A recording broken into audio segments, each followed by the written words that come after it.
From a young age, I was lovingly raised by my grandparents.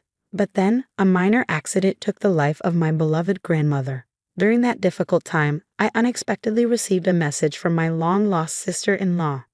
The message read, "I need you to take care of your grandmother who passed away 3 months ago." I was at a loss for words. There was so much I wanted to say, but my cherished grandmother was no longer there. I had seen her pass with my own eyes. That call became the catalyst for everything that would soon come to light. My name is Linda Thompson, a 45-year-old single woman. The last time a significant man was in my life was during college. After we parted ways, I threw myself into the working world, landing a position in the marketing department of a major cosmetics company. Working overtime and weekends became the norm. Before I knew it, I had missed my chance to get married. Though that wasn't the reason I eventually left my job. 6 years ago, I transitioned into a desk job at a nursing home.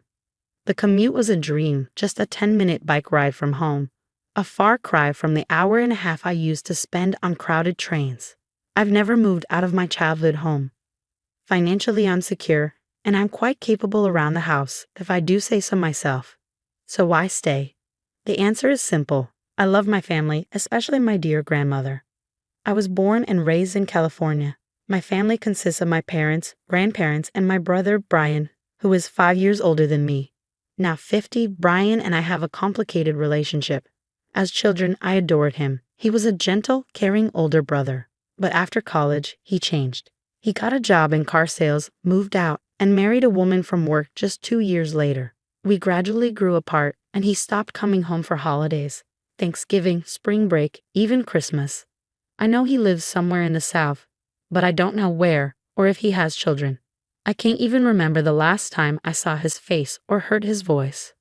The last thing I recall him saying was, "I'm leaving everything at home to you." As I rose through the ranks at work and became a manager, life got busier. My impression of Brian hardened into one of an unfeeling man. That's why I chose to stay in my childhood home and protect it.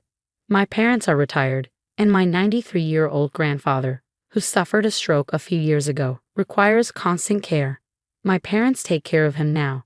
And then there's my grandmother, Betty Thompson, aged 92, the woman I adored most in the world.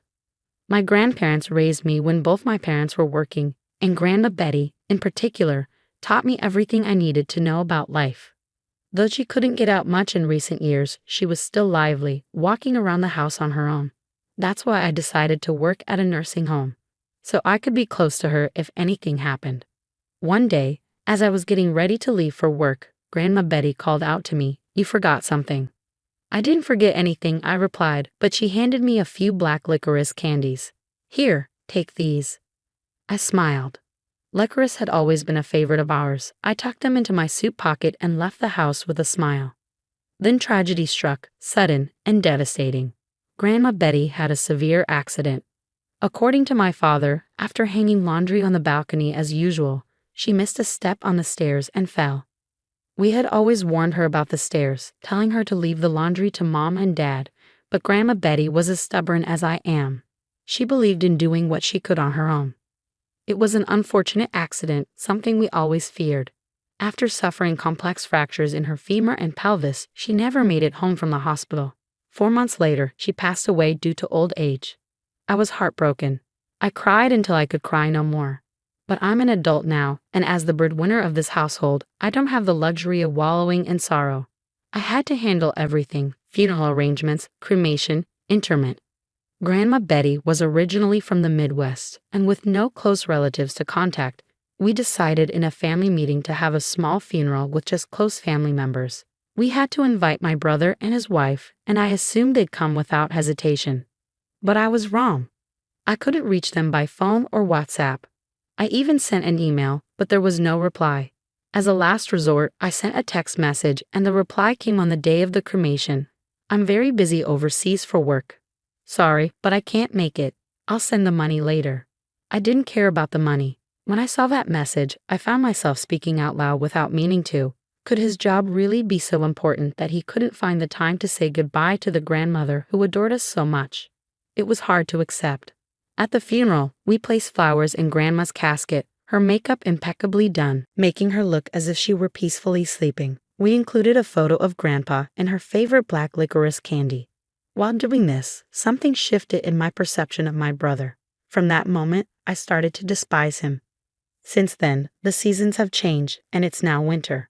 For me, it doesn't matter whether it's spring, summer, autumn, or winter. I don't care if it's always winter or always summer. I've even considered quitting my job, but Grandpa is still alive and my parents will need care at some point too. I still need to earn a lot for that. With these thoughts, I mechanically got through my work, my heart filled with emptiness. Then, during a lunch break on a weekday, I received a call from an unexpected person. If the number hadn't been registered, I wouldn't have answered. My smartphone displayed the name Heather Thompson. She's my brother's wife, making her my sister-in-law. The only time we ever talked was briefly after their wedding. And that's all I remember. Why would she be calling now? I considered ignoring it, but the ringing wouldn't stop. Finally, I sighed and decided to answer. Yes, this is Linda. Sorry to disturb you at work. This is Heather, Brian's wife. It's been a while. Heather started, her tone apologetic. Despite being in a higher position and older than me, she always maintained a humble attitude. When she suddenly decided to marry my brother, she made sure to greet my parents and me, even on behalf of my brother. To put it simply, she's a good person. That's why I couldn't understand why she would contact me now. It's okay. Do you need something? I tried my best not to sound cold as I asked. It's hard for me to bring this up. Heather hesitated before continuing. It's about Betty, your grandmother. What happened to my grandmother? I asked, my voice barely above a whisper. We've been taking care of her on my husband's orders, but it's already been over a month.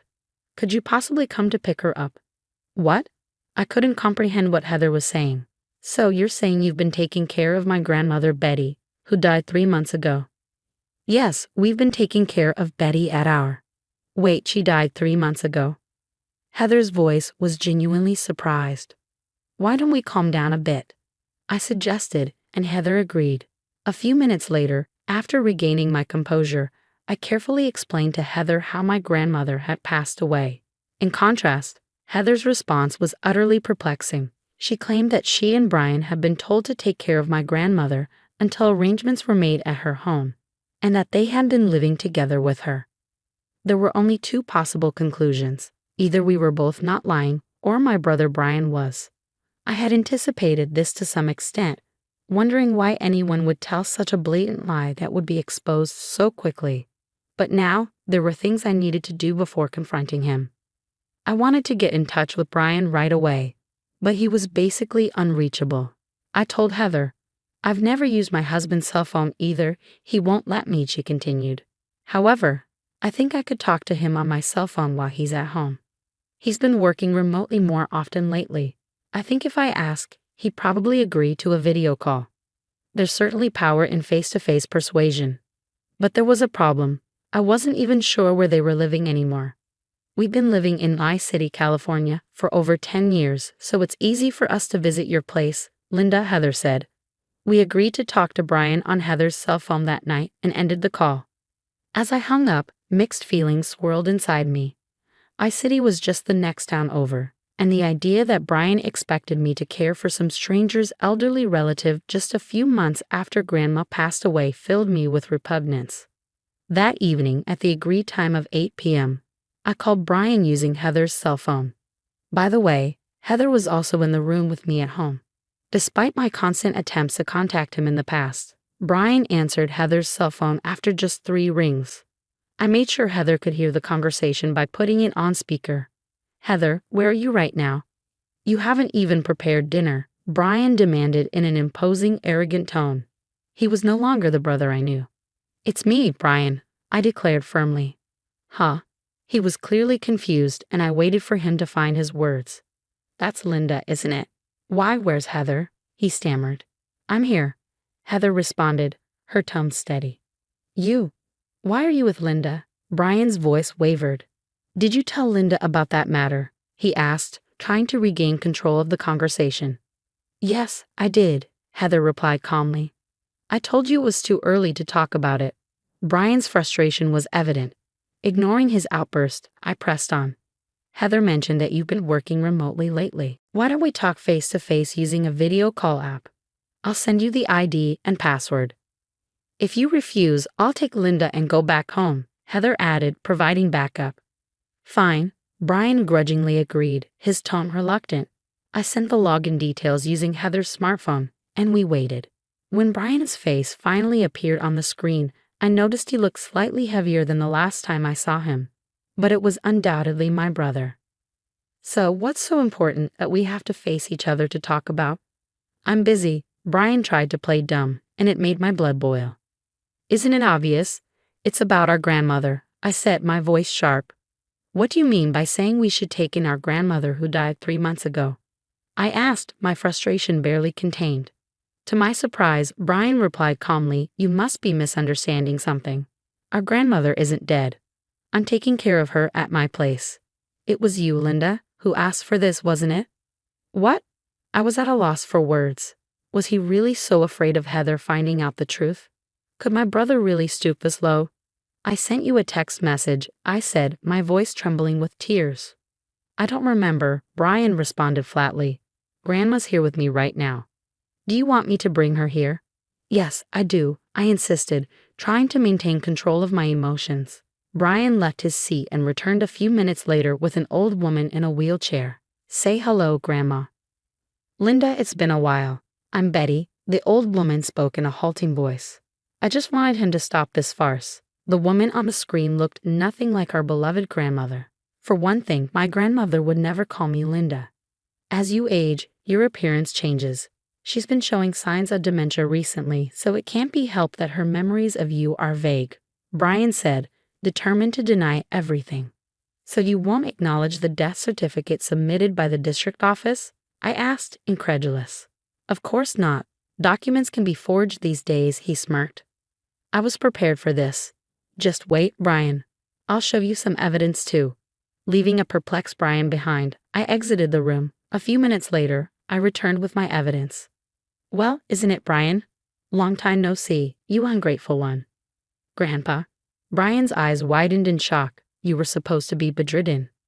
At one point, I was prepared to die. Even now, I can't go to the bathroom on my own. But my brain's still in good shape, Grandpa continued. I've heard all about it from Linda. Are you saying that the woman next to you is my wife, Betty? Nonsense. Betty was much more beautiful. Cornered, Brian hung up, likely trying to log out of the video call. Heather, who had remained silent until now, spoke up. Are you running away, Brian? Going to Catherine's place.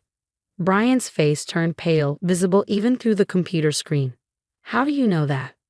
I suspected it for a while now, Brian. You underestimate me, Heather said, her voice firm. Your grandmother has frequently let it slip, Catherine. But that's not Linda's name, nor her mother's. Well, Brian trailed off. I confirmed with Linda, and she had no recollection of the name Catherine. I had a suspicion and hired a private detective to investigate possible infidelity. Heather continued, laying out her evidence. The results came out quickly. Pictures of you with Catherine, your affair, and the fact that her grandmother is the woman you've been caring for. Heather paused, letting the information sink in. You've been preparing to divorce me, haven't you? Using every means possible to remarry Catherine. But I've caught you. Brian's attempt to maintain his composure crumbled. I'm really sorry. Forgive me, Heather. Linda, I didn't mean to deceive you. I'll break up with Catherine. Heather didn't flinch. I've already completed the divorce mediation process, Brian. I'm going back to my parents' house. We'll meet in court next. Well then, goodbye, big brother, I said, and with those words, I ended the video call. The seasons have changed, and now, during the autumn equinox, I visited my grandmother's grave alone. Hands clasped together, I silently reported everything that had happened. Brian divorced Heather, and naturally, the outcome was overwhelmingly in Heather's favor. Brian ended up paying an enormous amount of alimony and even came crying back home at one point. However, thanks to Grandpa, who was still mentally sharp, a virtual dissoundment took place. Even his will states that Brian is no longer family. He wished to remarry Catherine. But women in this world are not so eager to marry a divorced man in his 50s with no savings and debt. Brian eventually had to quit his job at the automobile company and is now reportedly living in a cheap one-bedroom apartment, paying alimony while working odd jobs. It's all a case of reaping what you sow. Most of this information about Brian came from Heather, who I've grown close to. We often meet for tea as friends now. Grandmother, I finished everything, I whispered, standing up from the gravestone. A slightly strong breeze blew, and at the same time, I heard a voice I loved so much. Lynn, thank you. Please take care of your grandpa for a little while, the voice said. Grandmother, I muttered, suddenly noticing something in my right hand. It was a piece of black candy, her favorite. But that was strange. I hadn't brought any black candy as an offering today. I'm not particularly a believer in gods or ghosts, but could it be? No, that couldn't be. There's always black candy at the altar, so I must have picked one up unconsciously and put it in my pocket without realizing it. But still, if I think that my grandmother is watching over me from somewhere, I feel like I can keep doing my best in life. Thank you, grandmother, I murmured, looking up at the sky before leaving the graveyard.